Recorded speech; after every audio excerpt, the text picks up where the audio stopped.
Welcome back to my FF7 Remake 100% guide. We beat the game, but we're not done with everything the game has to offer. Chapter Select is unlocked, which allows us to revisit chapters to grab anything we might have missed, assess entries, or otherwise. There's even a fun little graphic of the livestream in the background of the file that has Chapter Select. I wonder if that means anything. Anyway, replaying doesn't mean you can get duplicates of rare materia and equipment, though. Replaying chapters also gives you twice the EXP and 3 times the AP, making leveling your characters and materia much more convenient. The bike minigame in the 2 chapters therein can also be skipped. Aside from that, there's also Hard Mode, which alters enemy and boss behavior, generally making them more aggressive, with way fewer methods to recover MP, as benches don't do that anymore, and no item usage. If that sounds brutal, that's because it kinda is. We're not technically meant to challenge that just yet. So let's go over to System and look at Playlog, which just opened up because we beat the game. So from top to bottom, we have Battle Intel Reports completed. You likely haven't gotten them all by this point, especially since one of them requires you maxing out one of each type of magic materia. Considering this, I'll mention that the best methods for grinding AP are from the battle arenas, like the Coliseum or battle simulators in Shinra HQ. Once you've gotten them, the final battle intel from Chadley is Combat Simulation Bahamut. Yep, we can get a new summon. For the battle, Magnify plus Barrier so that you can keep up Mana Ward at all times is essential. Casting Regen on everybody helps keep people alive, and if you have Barret, utilize his Steel Skin and Lifesaver moves. Give everybody Steadfast Block. Chadley should have enough for 3 of them total. Once Bahamut goes stationary and starts counting down, this is your chance to deal as much damage as possible. You should be able to pressure it with enough damage taken. As the countdown goes down, the aura surrounding it will grow more powerful, but don't let it deter you. You have to keep up on the offensive. When the countdown goes to 0, it will cast Mega Flare, which, in order to survive, you'll need to be healed up as well as have Mana Ward up on everybody. If it hits, spend some time healing so Bahamut doesn't have a chance to do cleanup. If your survivability is low, consider stacking HP ups and NP ups, along with linking HP absorption to your spells. If even Aga spells can't interrupt him or do enough damage, try switching to magic-focused weapons and increase your magic attack stat as much as you can. If you still can't get him, consider saving him for later, since we aren't at our max strength yet. With all that done, the powerful Bahamut summon is now yours. If you have the Gil, go ahead and pick up the rest of Chadley's materia as well. Considering that's all of the base game summons, I think I should talk about the DLC now that I'm here. So to start out are some exclusive DLC armors and accessories. Midgar Bangle is an armor that provides 18 defense and magic defense, as well as 1 slot. Shinra Bangle offers 20 defense and magic defense, as well as 2 linked slots. Corneo's Armlet offers 22 defense and magic defense, with 2 slots. These are nice ones to start off with early game. Superstar Belt is an accessory that prevents incapacitation once per battle, unless you already have 1 HP or are hit with instant death. This is basically the Reprieve skill that some weapons already have, just as an accessory. Pretty helpful. Finally, the Mako Crystal is an accessory that decreases all elemental damage by 5%. It's an alright accessory until you get some better stuff, which, since we're at post-game, we already do. All these armors and accessories used to be offered from codes by purchasing Butterfinger candy bars, but now can be obtained as part of the DLC item pack for the PS5 version. They may also already be available on the new Switch 2 and Xbox versions. The game recently got a patch to where these last 2 items became available for everybody as well. Seraphic earrings used to be given out during a Japan-only Red Bull promotion, and these work the exact same as the Revival earrings, except it does not break. So that's cool. Finally is the survival set, which I believe was a bonus you'd get if you played the demo back during its original release. Correct me if I'm wrong on that. But this gives you 3 revival earrings, 10 potions, 5 ethers, and 3 elixirs. Pretty nice. It would have been good at the start. I should have mentioned it earlier, huh? But also, this is a video guide series. I wanted to show what you can accomplish without the help of DLC items and streamlined progression options. So let's move on to the DLC summons. There's 3 of them. First up is Carbuncle, which was offered as a pre-order bonus for the Digital Deluxe Edition, but is now part of the DLC item pack. Carbuncle is insanely broken, as it can be summoned far more often than other summons due to its small size, and can offer party-wide boons on command, such as Barrier from Ruby Light, Mana Ward from Nacre Light, is that how you say it? And Haste from Emerald Light. Its ultimate attack is Diamond Dazzle, which heals all HP and revives any KO'd party members.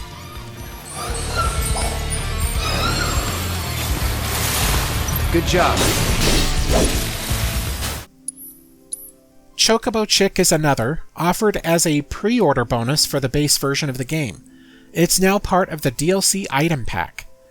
Another small summon that can be used more commonly, its specialty is throwing out attacks of all elements, making it a rather versatile offensive summon. The ultimate attack deals non-elemental damage.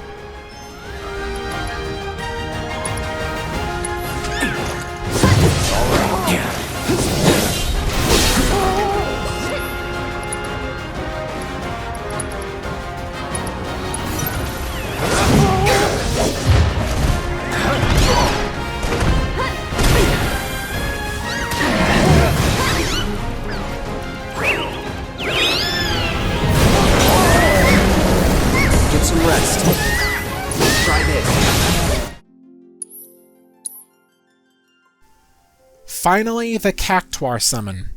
Yep, you can summon a Cactuar. Once again, another small summon. This one simply has 1,000 needles as an attack, which poisons and slows the enemy. The ultimate attack is 10,000 needles, that hits all enemies. This used to be another Digital Deluxe pre-order bonus, but is now part of the DLC item pack. Kinda underwhelming, this last one, isn't it? Maybe I should have covered them in the opposite order. But yes, all this DLC for the main game, after purchase, can be obtained through the DLC option in the main menu. I heard it was named as a gift box option instead of DLC, which makes sense because in the other versions it's not really DLC, it's just packed into the game already. But anyway, enough about DLC, let's cover the rest of the playlog. Coliseum challenges completed. Oddly enough, there's one missing. That's because there's a somewhat harder solo challenge for Aerith that only becomes available in Chapter 9 through Chapter Select. Looking at it, it's Aerith vs. Shinra Thugs. Similar to the ones Cloud, Barret, and Tifa go through in Chapter 14, this one has you fight against mostly human enemies with some mechanical enemies. Lightning Materia as well as Steadfast Block will be your friend here, due to Aerith's low mobility. Beating this gives you a manuscript for Aerith, so plus 10 SP for her weapons. Next is Shinra Combat Simulation battles completed. We've got less than half of them completed, so what gives? Well, going back to Chapter 17 in Chapter Select allows us to access a brand new combat simulator. It's found towards the beginning of the chapter, before you take the elevator to the Drum, the final dungeon. It's part of that side room that has a bench and vendor. You'll also find Chadley here in Chapter Select. In normal difficulty, the only new one is Aerith vs. Soldier Trainees, so I'd recommend Fire, Steadfast Block, Barrier, and Subversion. I recommended Subversion just because you won't be able to take down the Phantom due to its annoying permanent reflect status. Don't forget healing as well. Clearing this gets you a geometric bracelet. As for the last 8, they're hard mode exclusive, and for the sake of tackling things in order, I'll just save covering these for later. Odd Jobs Completed is next, and you should have 24 of 26 completed. This is where the branching side quests in Chapter 9 comes into play, and I already covered them in that video. So check that video on what to do in order to get all the odd jobs completed. Enemy intel collected and enemies assessed. Assuming you followed everything up to this point, you should have 111 enemy intel and 110 enemies assessed. This means the Bahamut summon encountered and assessed as well, if you're wondering why I'm one off here. It would be evened out if you decided to go back to Chapter 1 to get the assess for Scorpion Sentinel. So this means there's 4 brand new enemies to encounter still, and considering the only real new content is the Shinra Combat Simulator hard mode challenges in Chapter 17, you can guess where those can be found. Weapon abilities learned. There should be 24 total, and if you were diligent in mastering them, then this should already be completed. If not by endgame, then through trying to complete the play log. Enemy skills learned. We should have 3 out of 4 learned, which means the remaining enemy skill is from one of the Shinra Combat Simulator enemies. So that'll be done in due time. Manuscripts obtained. You should have 12 at this point if you finished up the Corneo challenges. There's 56 total, and the majority of them at this point are obtained through hard mode, as rewards from several side quests and for beating bosses themselves. I'll make note of them. Music discs collected. There's 31 total, and if you've been following my guide, you should have all of them. If not, I have a separate video detailing where all the music discs can be found. Dresses collected for Cloud, Tifa, and Aerith. I went over the mechanics of these in their respective chapters, but Cloud's is determined by Chapter 9 side quests, depending on if you get Sam's or Madame M's, or if you decide to skip them entirely. Tifa's is determined by what you choose for her after finishing all Chapter 3 side quests. The refined dress is chosen regardless if you didn't do all the side quests. Aerith's dress is determined by how many side quests you do in Chapter 8. In order to make these count, the respective chapters must be finished first before exiting out of them. Me? Cloud? Chapter 14 resolutions witnessed. There's 3 of them, and we already viewed them in that chapter video. I went over the mechanics. It involves a point system regarding number of side quests done, and a final choice in the sewers. If you scored low on both Tifa and Aerith, you get Barret. I had Tifa as the main choice because I felt it was right. Cloud and Tifa hadn't seen each other in years, after all. And finally, chapters cleared on hard difficulty. This is the big one. Before tackling this, I recommend getting everybody to level 50, most or all the materia maxed out, and weapons upgraded so they all have max materia slots. This'll mean everybody needs to be at weapon level 6, and you might want to use Chadley to reallocate SP, so you can have those slots, as well as any important skills regarding survivability and MP reservation like Magic Potency and MP Saver. Oh, and curiously enough, multiple Fury Rings can be collected at Corneo's mansion. This seems to be the only time that rare accessories can be duplicated on repeat chapter visits.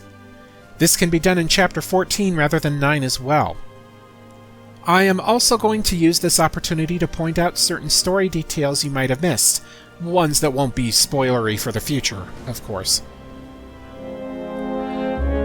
So, Chapter 1.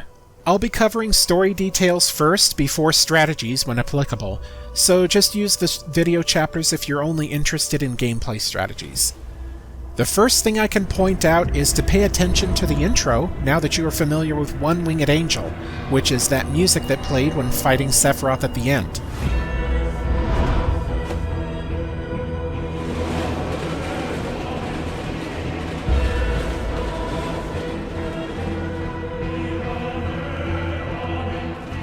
You'll notice he's quite literally haunting the narrative even from the very start, to the point where Aerith gets spooked by a presence down the alley. There's even something shining purple down there, which is not there when you visit it there yourself.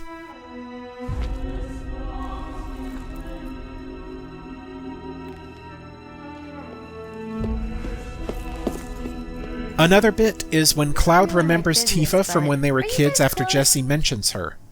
I'm not going to say why, but green flashes, fuzziness, and Cloud having headaches means something pretty significant compared to regular memories. So keep that in mind whenever it comes up. It's been pretty obvious that something's a little off with Cloud after all. Little doggy. Have it your way, Mutt. We can do this with... Now for gameplay. The only thing you'll have to prepare for is the Scorpion Sentinel.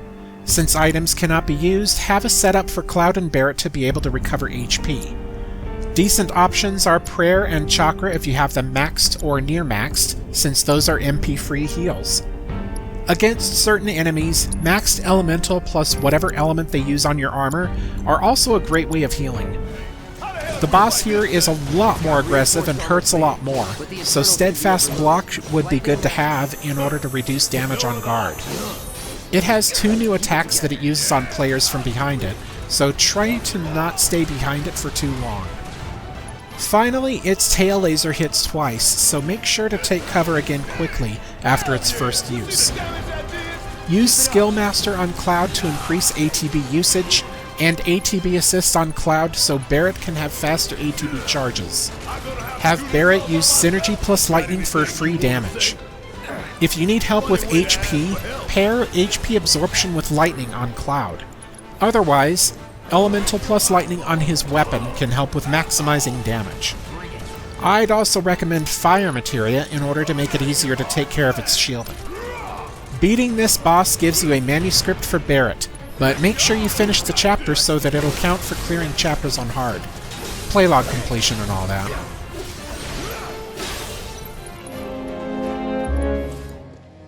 Chapter 2.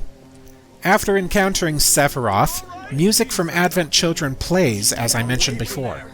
The title of the music is The Promised Land, only without the Latin singers. What's the significance of it playing here, you might wonder, after a tragedy like this unfolded? You've seen that Promised Land come up in dialogue a few times towards the end, something that Shinra is hoping to chase, but no one knows where it could be. Perhaps whatever it is can be something we learn at the end of our journey.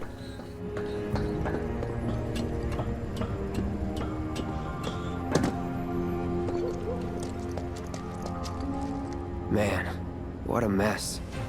In regards to gameplay, preparation is incredibly easy this time. The boss is the Huntsman, which is just a stronger Riot Soldier.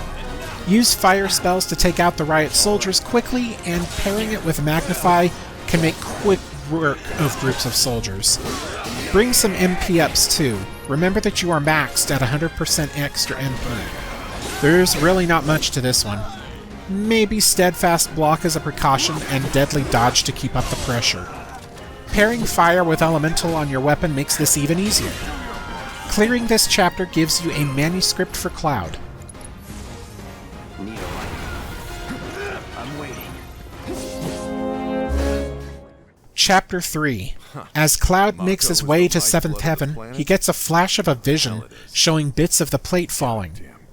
We know what this means now, of course, but he only seems to start getting these after meeting Aerith and the Whispers. I mean, look at all that steel work. You trying to tell me that's not progress?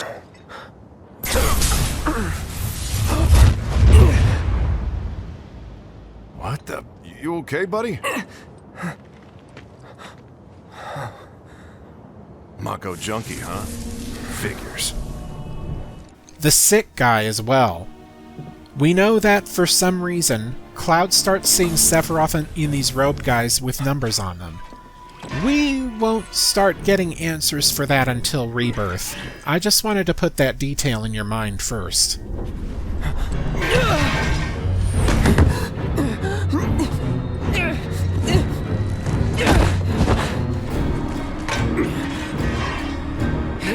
Cloud, stop! Get back inside! Get off me!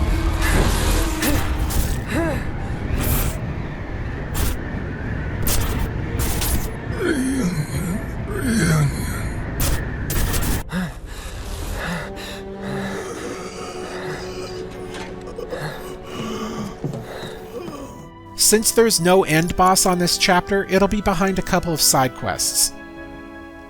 In particular, defeating the Wrathhound during On the Prowl gets you a Tifa manuscript.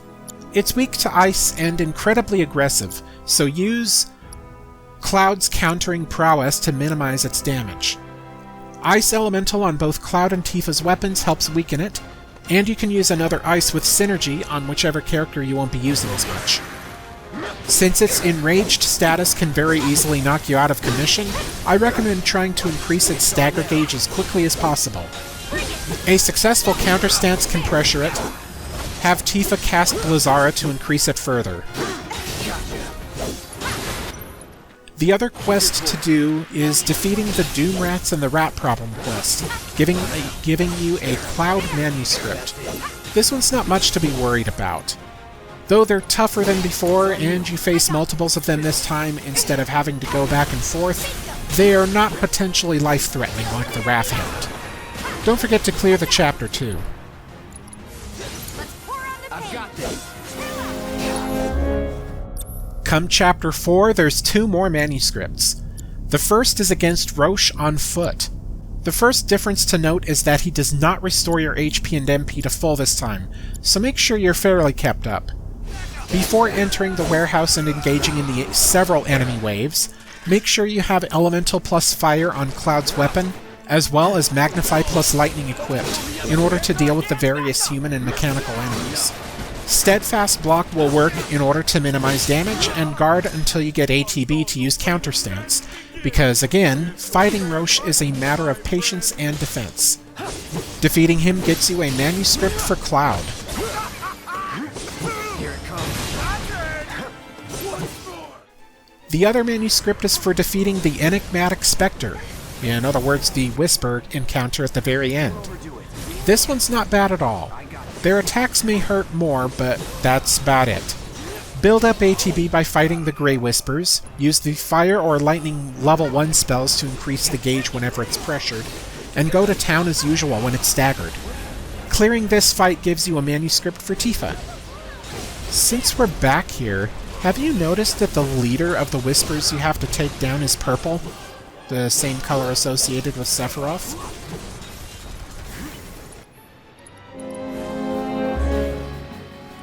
Chapter 5 only has 1 manuscript, and it's for defeating the Crab Warden. It's generally easy to go through. I'd recommend keeping Steadfast Block, Fire, Ice, and Lightning available as well, in order to be able to deal with all the different enemy types. The Crab Warden itself, however, I'd recommend having 1 or 2 characters with Elemental and Fire on their armor, specifically the more fragile characters. Barret can have Magnify Barrier as well as Time for the haste spell. You can focus on using lightning spells against it, with whoever you decide to be the battle mage. Cloud would be a good choice. MP absorption materia paired with lightning would work well here. Any other spare slots you can put HP up and MP ups.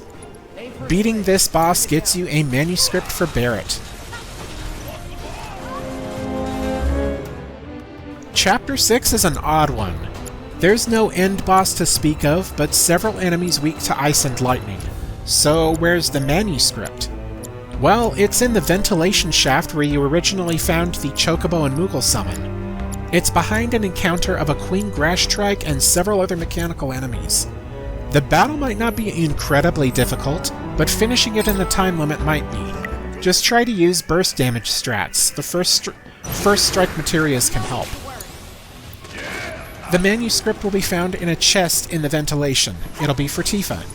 That's it for this one.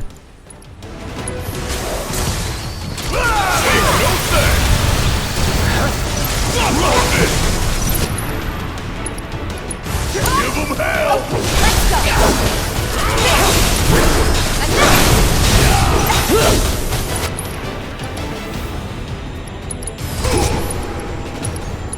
Let's pour on the tank! Watch this. There's no escape! That's the way to do it.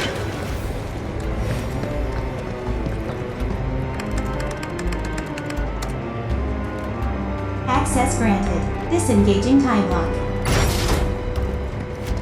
Okay. What?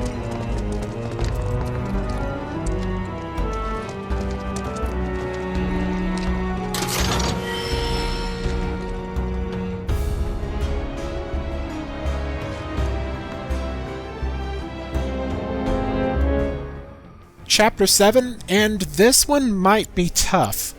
The manuscript is for defeating Airbuster, so you'll need to be weakening it as much as possible.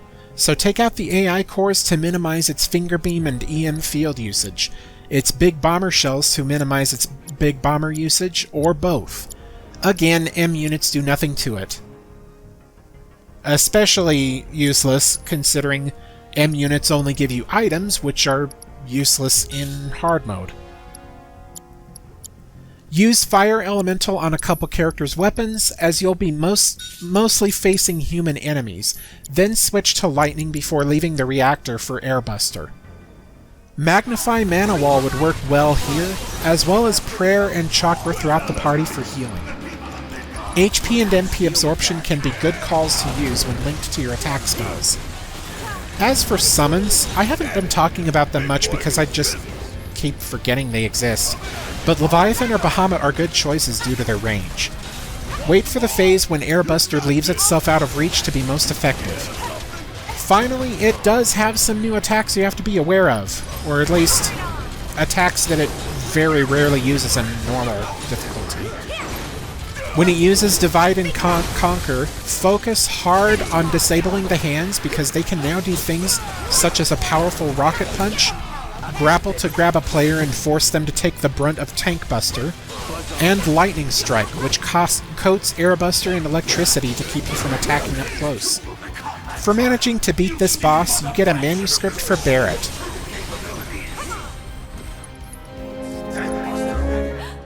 Chapter 8. The past few chapters were pretty straightforward in terms of story. There wasn't really anything I felt necessary to point out, or anything hidden. But here we meet up again with Aerith, and knowing what was revealed at the final 2 chapters, we know that Aerith definitely knows more than she lets on, but she keeps quiet so as not to aggravate the whispers. Soldier. Well, what do you know? You've got the eyes at least. You don't mind, do you? Bodyguard work's not too different from Merc stuff, right? Huh? I guessed. From the sword. Just do this for me. They gone? Yeah, think so. What are they? I think... Actually... I don't know. Let's just go. Dealt with them before. Honestly, I'm much more worried about you. What if you get lost, huh? You'd be too embarrassed to admit it, and so you'd just keep on going. Quit acting like you know me. Hey, Mom. I'm gonna go take Cloud over. They said so on the news. Maybe they did. But I've got a feeling he's still alive. Oh, right. Come on, let's go. I've got one too. Cloud also gets more flashes of the future whenever he starts looking at the materia in her bow. Mine, no. It's There's something special about that piece of materia. It seems she just refuses to say why.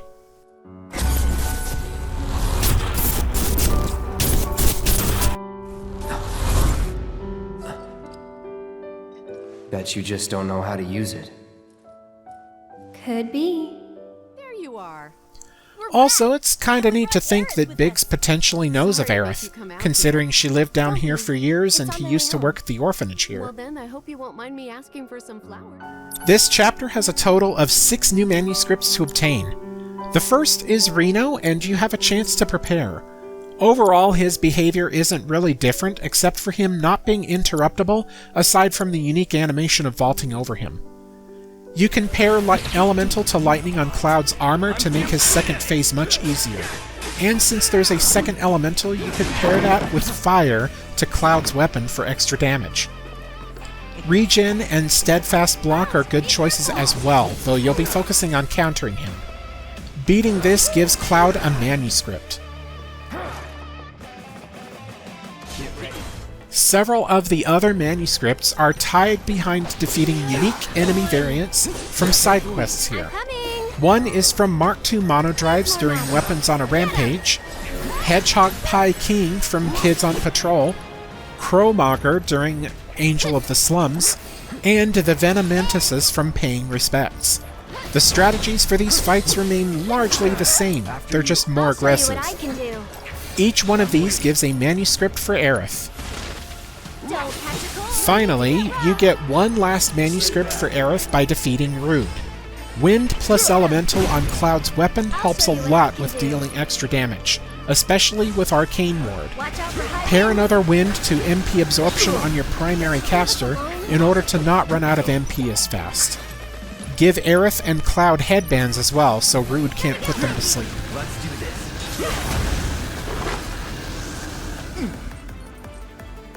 Okay. Chapter 9. Reading context clues, we've seen the soldier who wears Cloud's uniform at the final chapter. The subtitles name him Zack. He seems to know Cloud, and we can read Aerith's lips mention him by name when mentioning a past love to Cloud. So, Cloud, That name you brings were a soldier near first blackout class, headache to Cloud when brought up, so Yeah. what's Zack and Cloud's relation to each other, huh? Time will tell. What's weird about it? Nothing. Just that you were the same rank. Huh?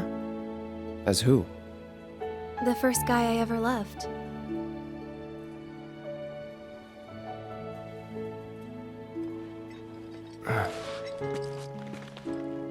What's his name? I probably know him.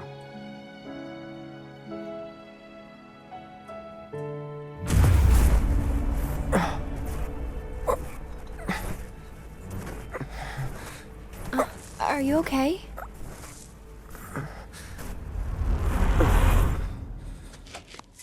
Also, before I get to the gameplay tips, I decided I wanted to show the rest of Madame M's courses as well as Aerith's dress reveals. Oh. Enjoy!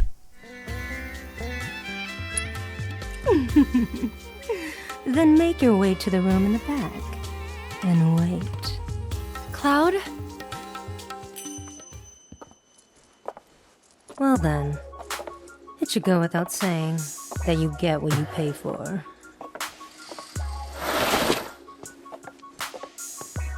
All four fingers at once, quick and to the point. Little rough. They can stop at any time if it's too much to handle.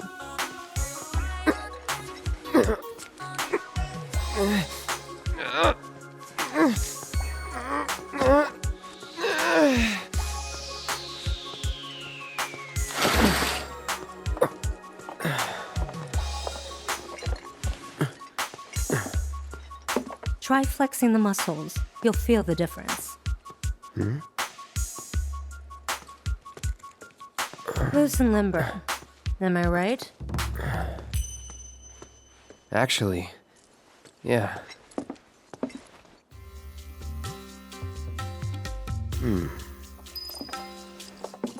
How was it? It's alright, I guess.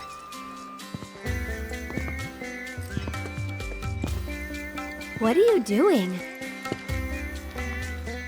Flexing. Flexing.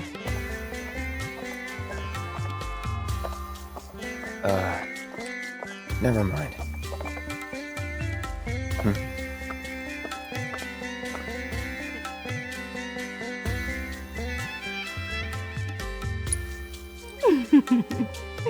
Then make your way to the room in the back. And wait. Cloud? I should warn you, this technique has certain risks. Huh? It's somewhat experimental. You may find it extremely pleasurable and rewarding, or the opposite. Wait! Absolutely not. You asked for this. Now take it like a man!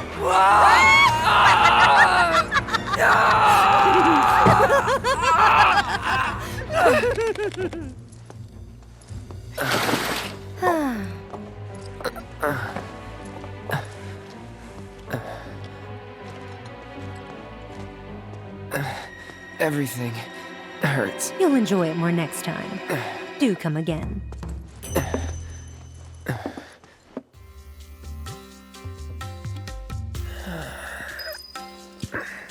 How was it?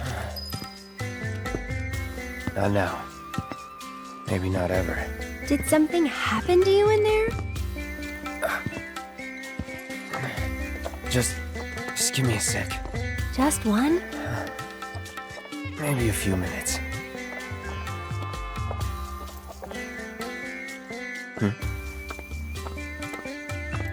Think you'll make it? Huh? Woohoo! Haha! No, it's not for you. Yo, back it up. Ha! Yeah! Go on. Hey, Hey, what are you wearing? I hear Corneo likes his girls super duper girly and dolled up. But I thought he might appreciate something a little more down to earth for a change. What? You don't like it? I didn't say that. Then... does that mean you do like it? Hey, wait a minute. Did Johnny forget to give you my message? The one asking me to stay put? No. Huh?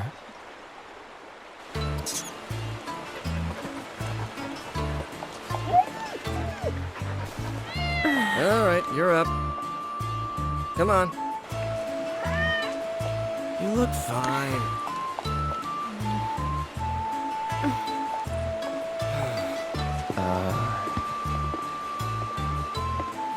Hey, Aerith, what are you wearing? I know, right? It's bad. Like, super bad. I've been trying to figure out if there was anything more I could have done with it, but... Doesn't really matter if you get picked or not anyway. Yeah, but still... You put a lot of work into this. Did you put a lot of work into this? Hey, wait a minute. Did Johnny forget to give you my message? The one asking me to stay put? No, I got it. This chapter's going to require another couple of playthroughs thanks to the branching quests. But first, you get a manuscript for Aerith by defeating Hell House, which is... hell. I recommend having good healing options at all times like Prayer, Magnify Healing, and Revival, setting Aerith up with a Spectral Cogwheel and Healing Wind as her limit break, and Time Materia so you can utilize Haste and Stop. I recommend putting Elemental Lightning on Cloud's weapon for reasons I'll explain later. And, of course, just make sure you have access to all elements, pairing one of them with Synergy, one of them with MP Absorption, or both if you have the room. I also recommend Steadfast Block and MP ups on your main caster. As for another precaution, you'll also need protection against instant death, so pairing Warding with Subversion will help. Finally, non-elemental summons like Bahamut, Leviathan, and Fat Chocobo are great against this, especially in the final phases. This is a lot of preparation suggestions, I'm aware, so you might not be able to use them all, so pick and choose what might be most helpful to you. As for those new things you'll have to watch out for, Hell House can spawn 3 Tonberries occasionally. You know those terrifying things are hell if they're not dealt with, which is why I recommend either instant death protection or a way to take care of them as quick as possible, like a couple of triple slashes in quick succession or Sorcerer's Storms from Aerith. Also, if you take too long against the Hell House now, a Cutter and Sweeper will arrive on the battlefield, which is why I recommend infusing Cloud's weapon with lightning so you can take them down faster.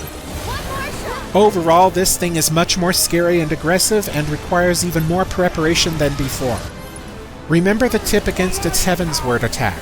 When it stops and charges up Hellbound, quickly determine what element it's weak to at that moment, and use a level 1 spell to bring it down and incapacitate it for several moments, possibly enough to stagger it and finish it off.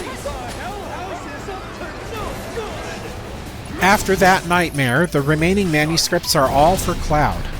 One of them is for defeating the bombs in a special match in Sam's quest at Dynamite Body.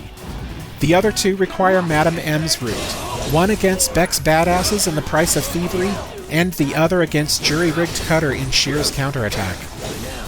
They're not super difficult, especially after Hell House, so just do your usual setup against them. Chapter 10's manuscript is for Tifa and is available immediately from Abzu. As usual, Abzu is more dangerous than normal, but keeping the pressure on with constant fire attacks can help a lot. I recommend letting Aerith be the main spellcaster, with Cloud and Tifa having Fire Elemental on their weapons. I also recommend Magnify Barrier so that when Blackwater Blast is coming, you can use Mana Ward on everybody to minimize damage. Also, pairing Synergy with another Fire on Aerith would be a great idea, so that she can pile on the damage whenever you're not controlling her. If you need to be able to use more abilities more often, Refocus or ATB boosting materia can be good along with ATB Ward. Finally, just make sure you have a reliable form of healing. Don't be afraid to use your MP, since finding Mako shards and using Aerith's Soul Drain can give you some MP back. As for clearing the chapter, you're mostly fine, though I'd pair Magnify with Fire instead of Synergy on Aerith, specifically because of the Sahagan ambush at the very end. Chapter 11. When Reno and Rude are talking about having to take the plate down, Rude describes that those who do not follow President Shinra's demands will be summarily put down. Reno seems to reminisce a bit in a solemn manner when repeating those words, suggesting that something like this happened to the Turks before. Another thing is just the whole deal with the Ghost/Eligor subplot. I only reiterate what happened here because many people, including myself at first playthrough, kinda glossed over what was happening here in terms of meaning and just wrote it off as meaningless filler. We're seeing actual ghosts, likely of kids, stuck in the graveyard and not being able to cross over into the afterlife. Eligor is a monster that is a manifestation of the memories and sorrows of those children, and feeds on Aerith's fear of abandonment by having her recall such memories. It is also based on a mythological figure that knows the future of wars, and so it showing up to try to stop Aerith, Cloud, and Tifa means it has seen the imminent plate collapse and the enormous amount of souls it can then feed on if it comes to pass, as confirmed by Motomo Toriyama. This chapter has 2 manuscripts, and you can guess where they are. The first is from the Ghoul boss and is for Aerith. The problem with hard mode of this boss is that it constantly attacks, making it difficult to approach, so you're going to have to wait a bit and pelt the boss from a distance while taking cover. When it uses incorporeality, use Firaga or Curaga to pressure it. Magnify Mana Ward would be good for protecting yourself from a lot of its later attacks, and I would recommend having dedicated roles for each character. Since Cloud's got a good amount of MP, he's good for being a mix of physical and ranged, and Aerith's obviously best as a spellcaster, so that leaves Tifa with being a completely physical attacker.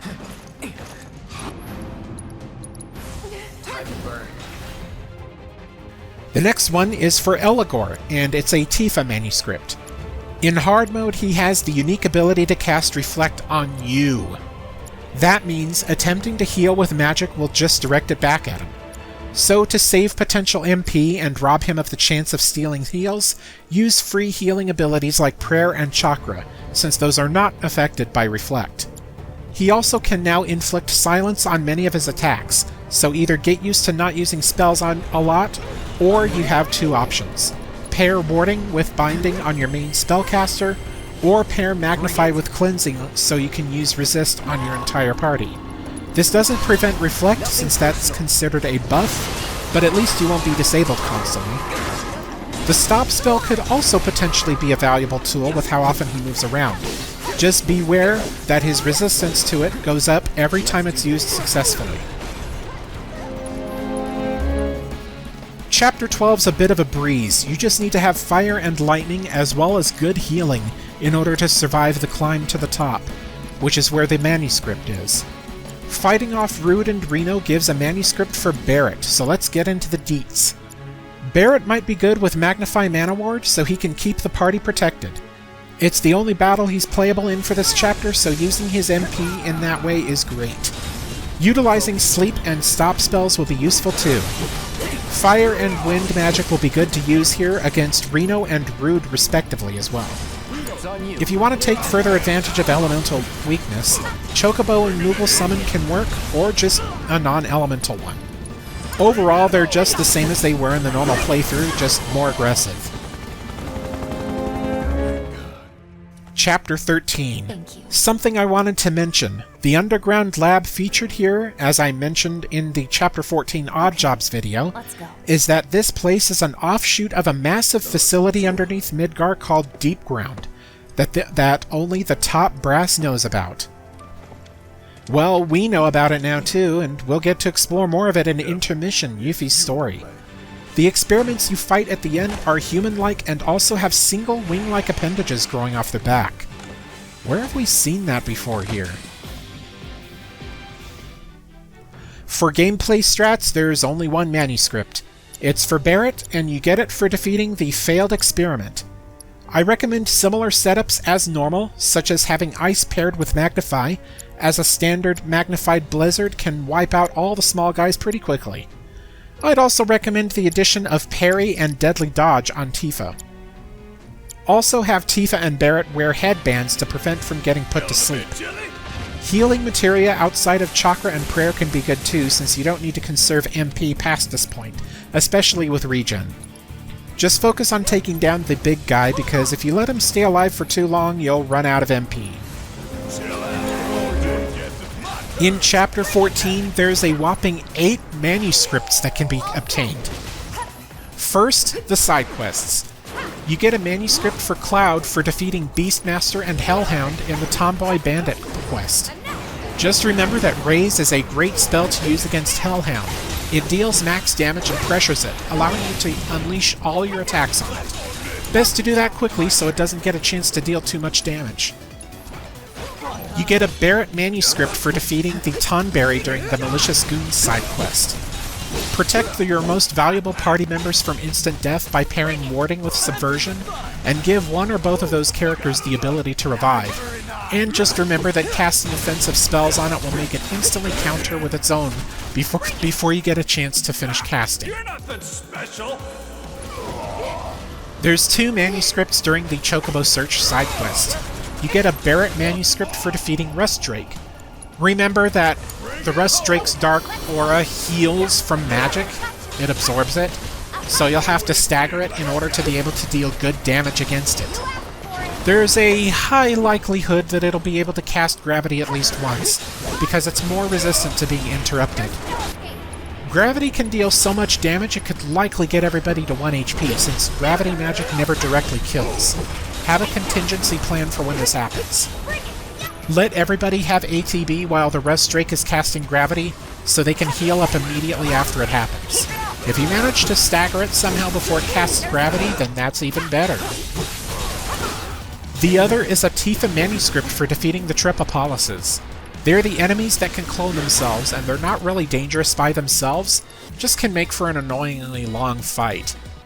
Just remember that defeating the clones is the much faster way to ultimately defeat them. Wait until they dance before hitting them with a strong attack to make them clone. An alternative method is to just be relentless in attacks, as it's easy to stagger them. Despite their stagger lasting literally half a second, staggering an enemy gives a boost in the limit gauge, so constantly staggering and using limit breaks can also drain their health fairly fast. Just be wary of their Aroga spells and interrupt them with a strong attack of your own. Next is a Tifa manuscript for defeating the Phantoms in the Missing Children side quest. Highly recommend having Subversion so you can cast Breach on them, because once they cast Reflect, it's much harder to defeat them. You can also give a couple of your characters Ice Elemental on their armor so that you can resist or outright heal from their attacks. Next, a Tifa manuscript for defeating the Sahagan Prince during Corneo's secret stash. Just use Magnify Fire to make him and his minions extremely vulnerable. Barrier might be a good idea as well. Also be very watchful of his Salientian Curse to avoid getting toaded. You can probably equip accessories to reduce status effect duration like Otherworldly Crystal or one of the DLC accessories. The last of the side quests is a Barret manuscript for defeating Type 0 Behemoth during the Subterranean Menace side quest. It's not really much different from normal, aside from dealing a lot more damage. Just divide damage between its upper body and lower body, so that you'll be able to cripple both in quick succession and pressure or stagger it. Then focus on destroying its horns. Bahamut could be a great choice for a summon, though it'll be hard to time its ultimate attack in a way that can deal the most damage. As with all times when having Barret in the team, letting him be the tank to absorb damage with Steel Skin and Lifesaver, along with Barrier, Regen, and Prey, can help minimize damage taken. The last thing is the main story boss, the second fight against Abzu. It's best to save it for last since you'll have a chance to restore MP after all those side quests. Anyway, same general strategy against this boss as in normal. Use Fire Elemental on Tifa's and Cloud's weapons, give Barret access to Regen and Magnify Barrier, and keep watch for Blackwater Blast and Deluge because that could hurt a lot. But the difference here is that those attacks do not get rid of the shotes for you. You'll have to focus on incapacitating them yourself at all times, especially the final phase. Otherwise, this fight will be extremely difficult and annoying. Defeating Abzu for the second time gives you a manuscript for Tifa. That's all for this busy chapter. Chapter 15, in the climb up to Upper Midgar, there's only one manuscript to get and it's for fighting the Valkyrie. First up, equip everybody with star pendants so that poison doesn't become a big problem. I'd recommend giving Barret ATB assist as well. The boss usually keeps itself out of Cloud's and Tifa's easy reach, and is not weak to thunder attacks in hard mode. So focus on Barret and wind spells and save up your MP for just this battle. After the first short phase, Valkyrie will constantly be shooting at whoever it's aggroed on, so take cover behind the only piece of debris in the arena as Barret, having you and the others occasionally casting level 2 wind spells when it stops moving until it gets pressured. It can occasionally use Fire Wheel. If it does that, try to avoid it by utilizing the debris. The next phase is when the satellite laser becomes a problem, and you can try to get it to fire on the Valkyrie itself, but it's pretty risky. I recommend using Tifa with this since she's the fastest of the group. Beating the boss gives you a manuscript for Barret.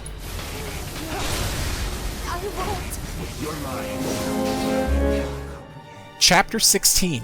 The original game didn't have it, but they changed one of the floors to a museum. Its main focus was to tell the player more about the Cetra, or Ancients, so that they'd have a better understanding of the revelation of Aerith being one, thanks to the 3-game structure. This brings more to light regarding the nature of Shinra's colonization effort, trying to find and take something from an indigenous people and claim it for themselves. In other words, the Cetra's promised land, and building Neo Midgar on top of it. Their propaganda paints it as a good thing, and that the Cetra are willing to offer their land to them. Moving on to gameplay, another single manuscript for Cloud is from the boss of the chapter here. I recommend having Magnify Time to counteract the slow debuff it can deal on you, and Elemental plus Fire on Cloud and Tifa's armors to resist or absorb the fire attacks from the minions. Keep Star Pendants on everybody to resist poison, and for bonuses you can pair HP absorption with your Spellcaster. Keep your other free methods of healing with Chakra and Prayer, and as long as you use the same strats as normal mode, it should mostly be fine. The other hurdle may be the group of fights afterwards, but just have Elemental plus Fire on your weapons for that and move them afterwards. Chapter 17. I pointed it out before, but the painting on the wall is from Aerith herself. She drew it while her and her mother Ifalna lived here in this room for a time, painting things as she was told about her lineage. Looking into the art, there's some peculiar imagery, specifically with what's enveloping the center there. Perhaps something in Rebirth will shed some light on this. And the planet. In the same scene, Aerith says she feels the Whispers taking parts of her away every time they touch her. This is significant. Remember her saying this for later.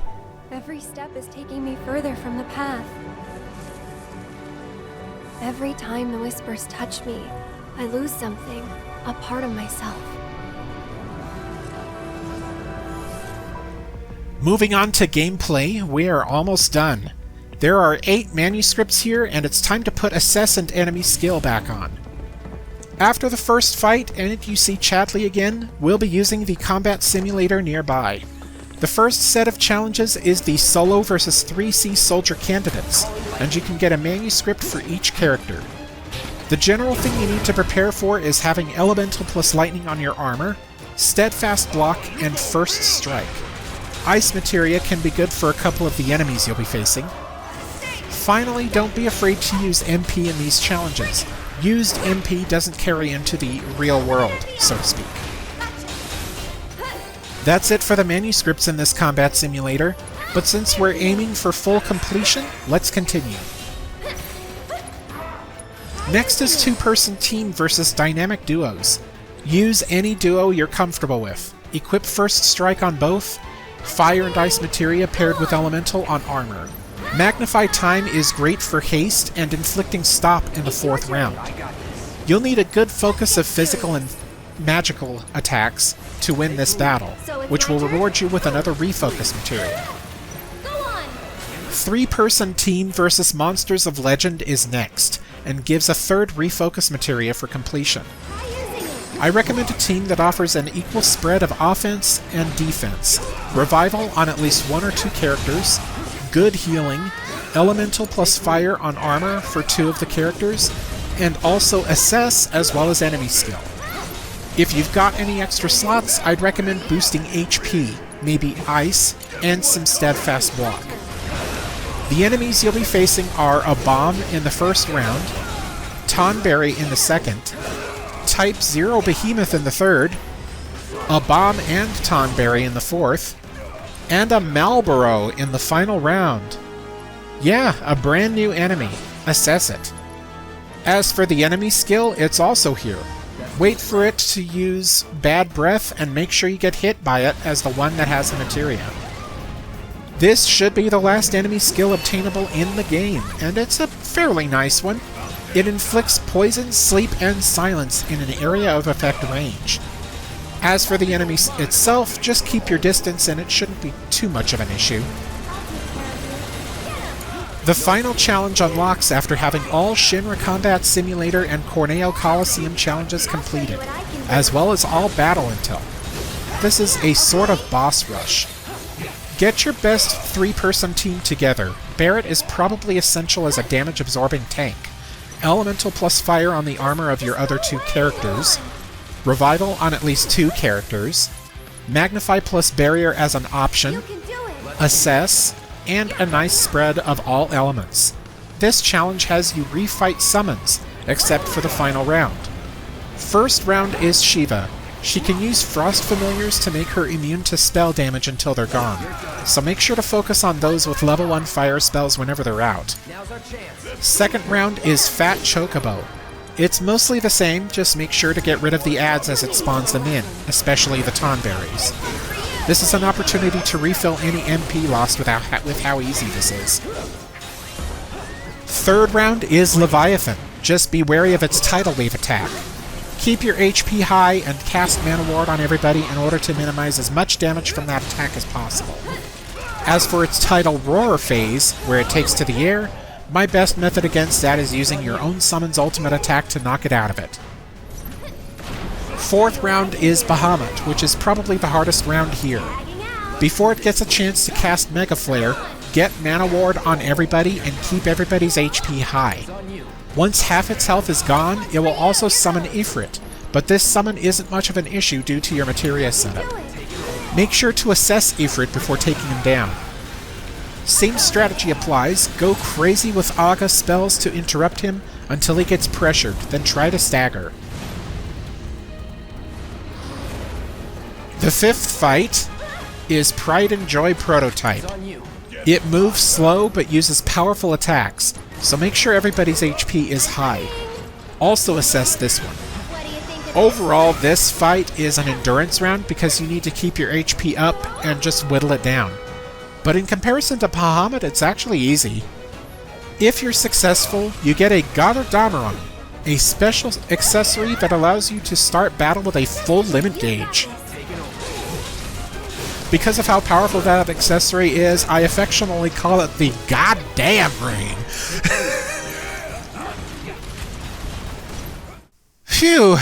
With all of that done, enjoy the scene with Chadley. Because there's a little bit extra regarding Chadley if you finished all the battle intel and Shinra Combat stuff. We're still not done here in this chapter. Get through the end of the drum dungeon to fight Swordipede. The strategy is the same as normal, but I highly recommend to save up on MP just in general. The first phase with Cloud and Barret is nothing, but for the second phase I end up just using Tifa, as she's high mobility and is able to dodge its attacks better. If you keep her alive, then once it pressures itself after doing the Saw Blade attack, stagger it quickly and use True Strikes to finish it off. Before the next boss, the game lets you stay in the drum if you want to. This is because at this point the crates containing Mako shards should respawn, so if you want to go back in order to refill your MP, you're free to do so.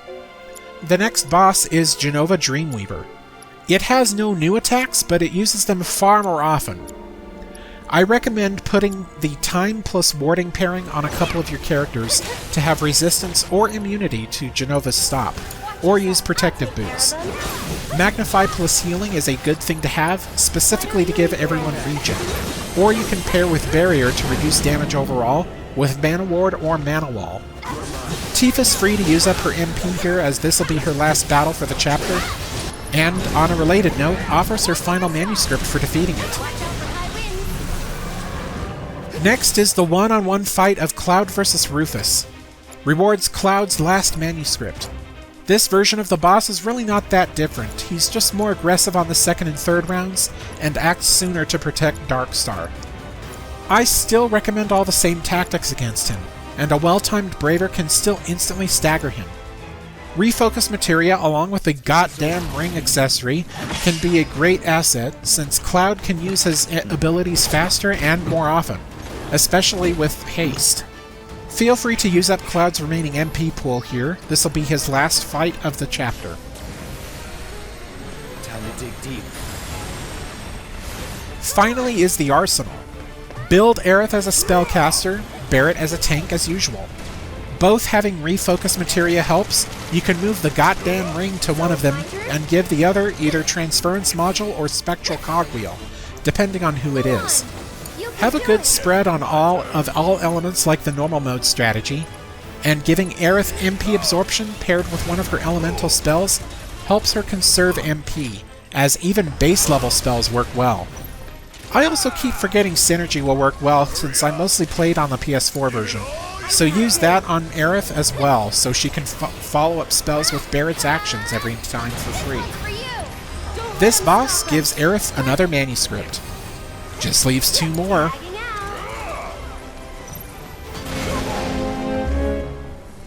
Chapter 18. Aerith used some sort of white magic to open up a portal. What kind of magic is it that she used? Maybe we'll find out eventually.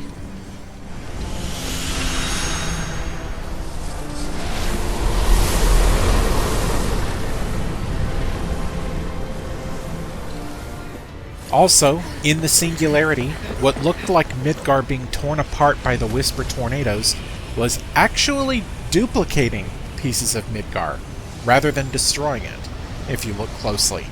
This is an obvious choice made here that we'll find out for another time. Aerith described the screams we heard as the Whispers dispersed as the voices of the planet, the souls of those who have passed on and are howling in pain. Listen.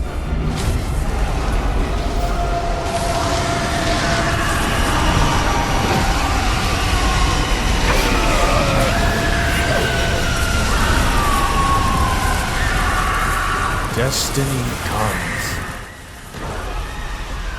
One final thing that I'll give a little more context to.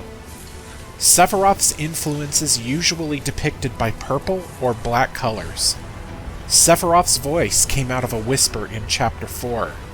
The enigmatic whisper in the fights of Chapters 4 and 12 is colored purple, and the core of the Harbinger is colored bright purple. Who knows what this means as of now, but this implies some sort of connection between the Whispers and Sephiroth.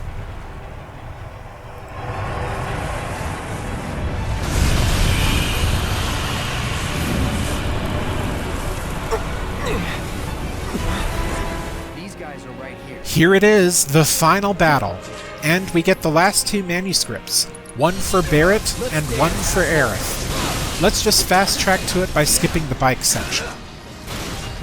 First up, the Whisper Harbinger. Similar strategy can be employed here.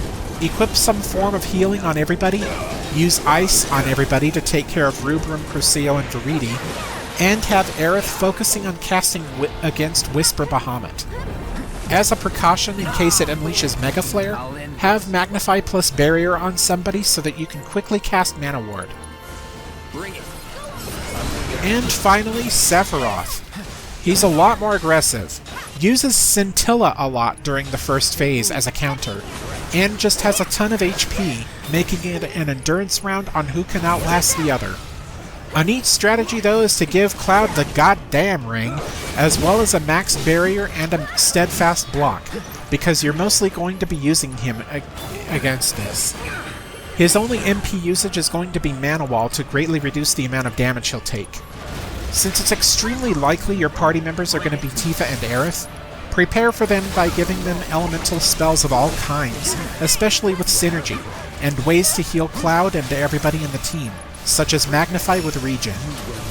Since Sephiroth only focuses on the player character, keeping him on Cloud while you block and counter most of his attacks will be an easy way to do this. Just watch out for certain attacks like Aeolian Onslaught, Hell's Gate, and Boundless Void that can't be blocked or countered, and briefly change to the other characters so that Cloud can refresh his mana wall in peace. Just be sure to heal up afterward. Use limit breaks whenever they become available, though I would recommend to save one or two of them when his health dips below 25%, so that the last phase when he summons Meteor can be finished in time. I had an absolute rough time with him without this setup, so I highly recommend doing this even though it's a safe and slow strategy. And that's it. That should be 100% everything to do in FF7 Remake. For now. Since this is the PS5 version I'm covering, which is the same version on Switch 2 and Xbox, there's a side story that I can cover involving Yuffie Kusaragi, so look forward to that. And as mentioned, I'll have other videos too regarding full combat challenge fights, achievements, and other stuff. This is Mr. Bacon Bits, and I'll see you on the next video.